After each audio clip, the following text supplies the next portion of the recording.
Всем привет, с вами я, АННА, и это Гродно за один день. Прежде чем начать видео, я хочу отметить, что я из тех, кому интересна историческая часть городов. Поэтому в видео будет много архитектуры и истории, так как Гродно этим очень богат. Сразу от ЖД вокзала поворачиваем направо и идем по улице Ожешка. Там можно встретить красиво украшенное кафе Драники Городня, прям нидерландский вайб. Идя по этой улице, уже можно заметить первую достопримечательность – Покровский собор, возведен из кирпича в 1904-1905 годах. Собор был построен в память офицеров в нижних чинах 26-й артиллерийской бригады, солдат, погибших во время русско-японской войны. Напротив собора находится Гродненский государственный университет Янки Купалы. На прилегающей территории также установлен памятник белорусскому поэту. Пройдя дальше, можно найти изюминку университета.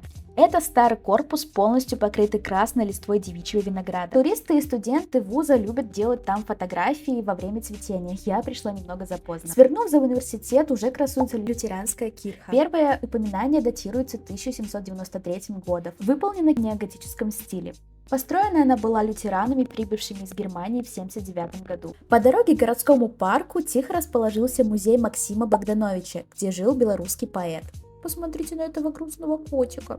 Дом был основан в 1986 году и сохранился до наших дней. Парк Желибера – самое любимое место детей и подростков. Точное количество аттракционов нигде не указано, но точно найдется что-то для каждого. Колесо обозрения, американские горки, молоток, карусели, ракушки.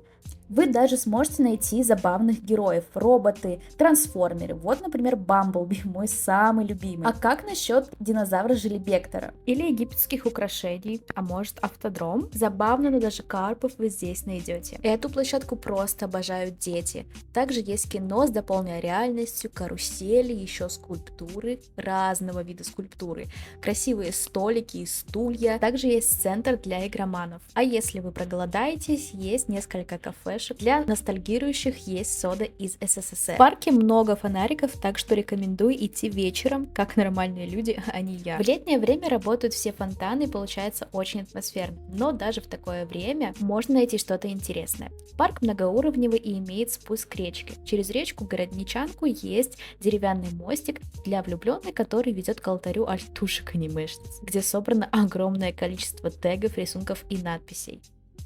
Надпись на курточке Да, я очень постаралась прочувствовать этот вайб. Хотя это место достаточно милое. Уютная набережная и даже небольшой водопадик. Не знаю почему, но алтари альтушек повсюду. Поднявшись наверх, можно найти красивую инсталляцию с достопримечательностями. Прямо перед парком расположилась площадь Ленина. Самым интересным объектом для меня стала Кривая Официна. Это старейшее здание среди музыкальных и театральных школ Речи Посполитой. Немного пройдя, можно найти маленькую Европу. Пешеходная улица. Но мы вернемся сюда чуть позже. Нас уже встречает костел святого Франтишка Ксаверия. Католический собор, носящий титул Малая Базилика. Выполнен в стиле барокко, а построен был аж в 1683 году. В этот день было очень много туристов, и я затерялась среди них. Главный алтарь высотой 21 метр с 40 скульптурами и колоннами является одним из самых высоких барочных алтарей в Европе. Даже такое можно встретить в Гродно. Погода так и манит зайти за кофе. Было два варианта – Темпл и Пинк. Я люблю розовый. Кафе в милом аниме Геншин стиле. Много неоновой подсветки. Чек 9 рублей, и Рафаэлло уже греет мою душу. Современный декор со стилем, а в теплое время у них стояла классная летняя веранда. Даже в непогоду костел Обретенец Святого Креста выглядит изящно, а в лучах солнца просто восхитительно. Основан в 1595 году и является значительным мавзолеем шляхты на территории Беларуси. Следующие точки. Добираться нужно через какие-то дебри. Я уже устала идти. Ради этого. Кажется, я перепутала в церкви. Я не хотела идти туда из-за непогоды, но ни капли не пожалела. Церковь Святой Марфы и православный некрополь. Самый старый некрополь в Беларуси. Атмосфера слегка жуткая, старые памятники, провалившиеся могилы и невероятно тонкая работа скульптуры. Кладбищем вроде занимаются, а вроде и вот такие виды. Там еще и какой-то ручей. И есть много памятников погибшим воинам и их матерям. Это было интересно, но часовня Святейшего Искупителя и католический некрополь оставил большее впечатление. Только посмотрите на ухоженность и в то же время разруху этого места. Атмосфера словно из фильмов ужасов, но, честно говоря, именно это место на меня ужас не наводило. Как-то слишком тихо и спокойно, хотя вот это вызывает вопросы. Кстати, тут видно дом Дракулы. Тут очень интересные памятники и также скульптуры. В центре обратите внимание на водонапорные башни Касси и Басси. Строились они в конце 19 века. Архитектурный пояс, пилястры и деларентийские окна делают их ценной городской достопримечательностью. Я случайно забрела сюда, но очень благодарна судьбе. Ой, привет! А это, кстати, пес Рыжик. Лямус монастыря Бригиток. Выглядит очень архаично. Охраняет территорию деревянная статуя Витовта. Сейчас Лямус — это музей, вход бесплатный. На первом этаже находится зал с демонстрацией быта людей, живших в далекие времена. Мне очень повезло попасть на эксклюзивную экскурсию на второй этаж. Выставка утюгов из разных эпох и разных стран. Люди были вот такими вот каменными, были просто такими вот плоскими, которыми натирали шкуры, технология рисования. Количество экспонатов меня просто шокировало. Шеи, правильно.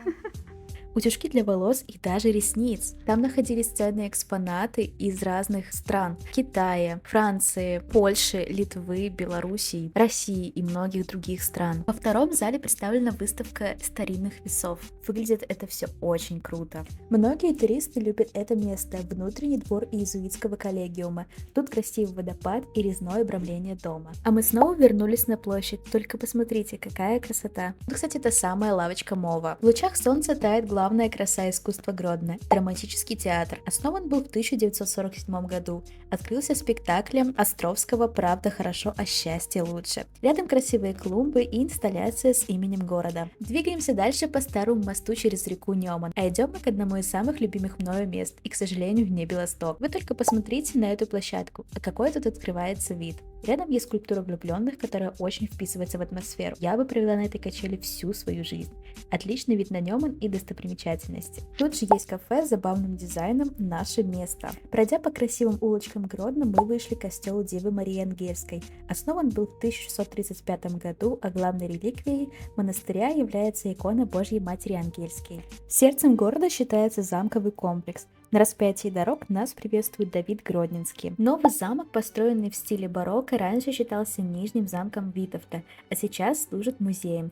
Тут даже проходила школьная фотосессия. Но меня больше привлекает старый замок. Идти к нему я решила по знаменитому мосту над Рвом. Даже королевский кот имеется. Сегодня я попала на бесплатное посещение, чему была очень рада. Замок был основан в начале XI века. Сейчас часть здания отреставрирована под богатым наследием музей. Это единственный сохранившийся королевский замок на территории Беларуси. Он служил резиденцией великих князей литовских и королей польских, что подчеркивает его историческое значение. Лично меня очень удивил зал с старинными купальнями. Немного побродив по замку, можно выйти на смотровую площадку. Лестница, конечно, винтовая, это канон. Зато открывается просто невероятный вид, только посмотрите. Тут я решила немножко пройтись, но меня сплющила камера 0.5. Не очень вайп. Вид реально очень красивый, особенно вот с этой стороны. Дворец считается памятником эпохи Ренессанса благодаря Стефану Баторию, который перестроил замок в 1580-х годах. Погода все хуже, небо темнее, а я спешу к святыне святых Гродно. Это Калужская церковь, одна из древнейших церквей Древней Руси, основана примерно в 1180-х годах. Храму посвящены даже песни и стихотворения. К сожалению, я не застала хорошего времени и погоды для посещения Калужской церкви и Калужского парка, но я очень рекомендую выделить на это время.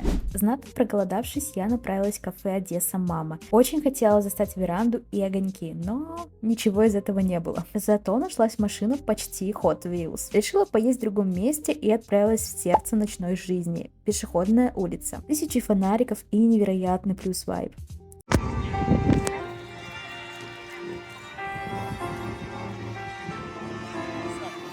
Как будто я снова в Польше. Туристический коннект налаживается.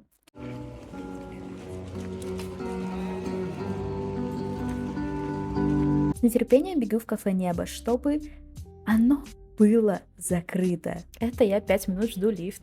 Дело в том, что я была уже в этом кафе ранее, и там открывался невероятный вид, потому что есть обзорная площадка, разные граффити. Однако я хотела побывать именно в вечернее время, потому что будет открываться красивый вид на ночной город с фонариками, и это должно быть очень атмосферно. Однако я пришла, не зная, что у них изменился график работы, и, конечно же, очень расстроилась.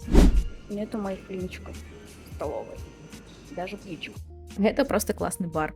А я надеюсь, что вам понравилось это видео. Если это так, то ставьте лайки и подписывайтесь на канал. А с вами была я, АННА. Всем пока!